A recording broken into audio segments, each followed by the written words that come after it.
I coached for 40 years totally, and 7 of those years we were as an assistant coach for the Badgers.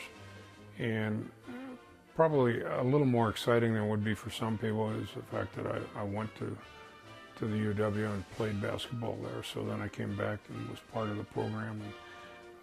And again, you get so much attention because you're the headline school in the state, and the people are naturally following the Badgers and seeing how they're going to do.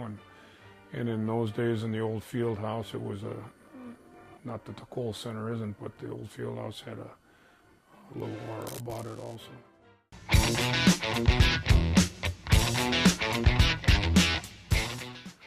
Yeah, my dad was a pro basketball player in the early days of professional basketball, and then was a high school teacher and a basketball and baseball coach, and then became an administrator. So it was probably naturally a progression for me to follow in his footsteps. From the time I was a little kid, I would go to his practices. Well, I probably got into coaching just from natural progression from playing my whole life, from the time I was 3 years old to now. When I went to college, I initially thought I'd be a business major or whatever, but I immediately changed my mind because I still loved athletics and basketball. So became a Phi Ed major and coaching minor, and went out and taught in the public schools and coached basketball, which was my first love anyway.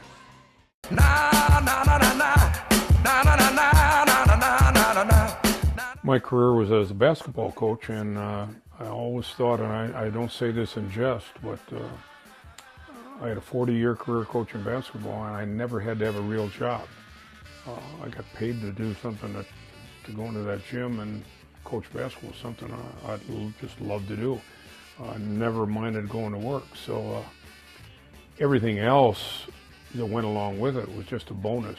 For instance, overseas travel. When we were with the Badgers, when I was an assistant coach there, we traveled to Japan to play their Olympic team for 7 different games. I got to run basketball camps in Belgium, travel to the British Isles. All of these kind of moments you have are just a bonus from being involved with basketball coaching, and can't ask for anything more than that.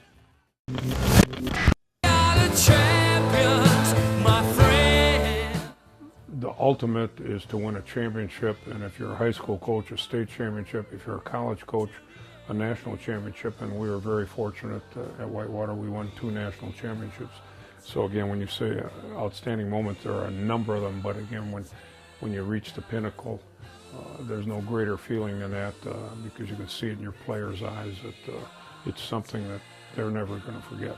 The coach is never going to forget it, but those players have a great memory for the rest of their lives.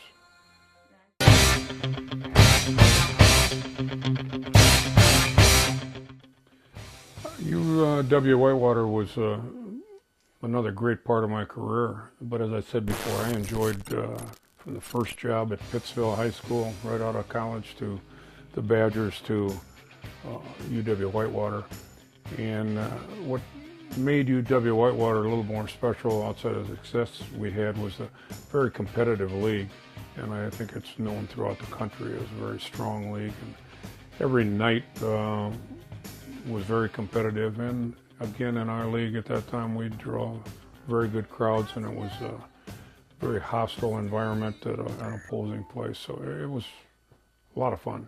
I love competition, and there were some great competitive rivalries in the league at that time.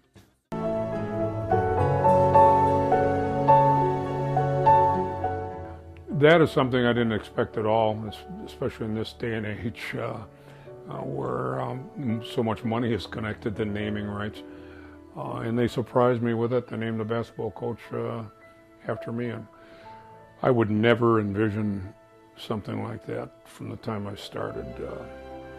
You might envision winning a state title, winning a national title. Every coach would think of that. Same as a player, you envision being an All-American or All-State. But I never never even thought of having something named after me. So it was a very special honor and a total surprise, and I couldn't have been more thrilled when I received that honor.